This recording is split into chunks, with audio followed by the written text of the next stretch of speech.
Do you remember the 3D television? 3D TVs took the world by storm back in the olden days of 2010. These TVs could be found just about anywhere in the US. I mean, over 41 million of these things had been sold just by 2012.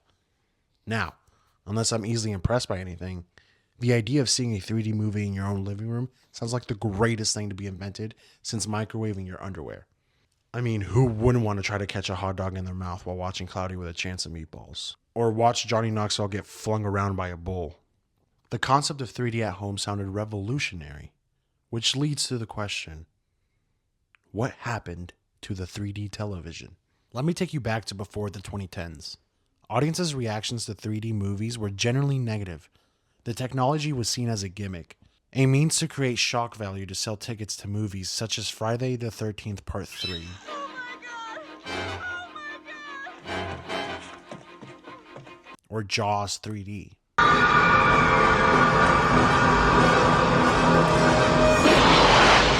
Ugh. The point is, nobody cared for it. But in the mid to late 2000s, 3D technology had advanced in theaters. Theaters were now showing 3D movies in higher quality thanks to the replacement of traditional lamp-based projectors with laser ones. Gone were those red and blue paper glasses. The screen was now much bigger thanks to the expansion of IMAX rooms. Tech companies saw the success 3D was having in theaters and tried to replicate it. Philips and Samsung held showcases which revealed prototypes of the 3D TV. These presentations had good feedback from their audiences, but they still needed something that would get the masses behind the idea of 3D TVs at home. They needed someone.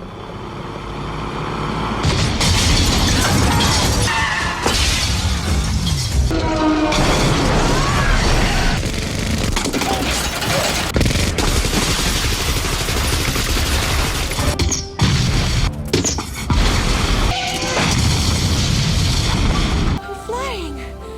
Jack!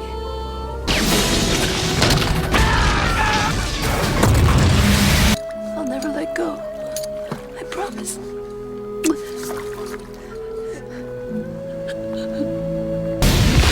James the Man Cameron. James was tired of the same old bullshit 3D.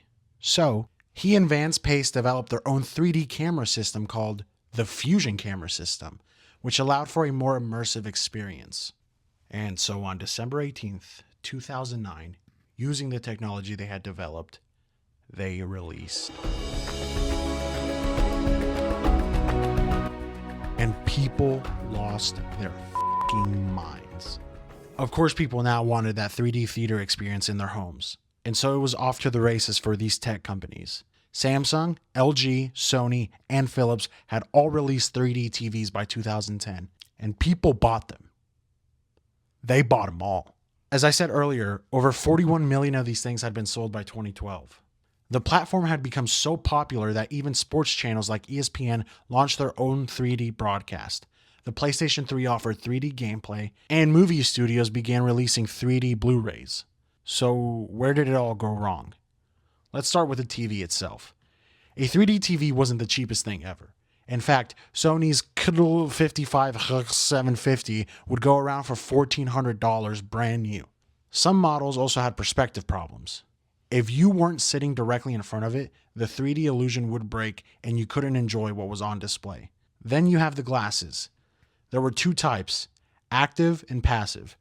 Active glasses were battery-powered glasses that had shutters on each lens that would shutter on and off, which allowed for a high resolution.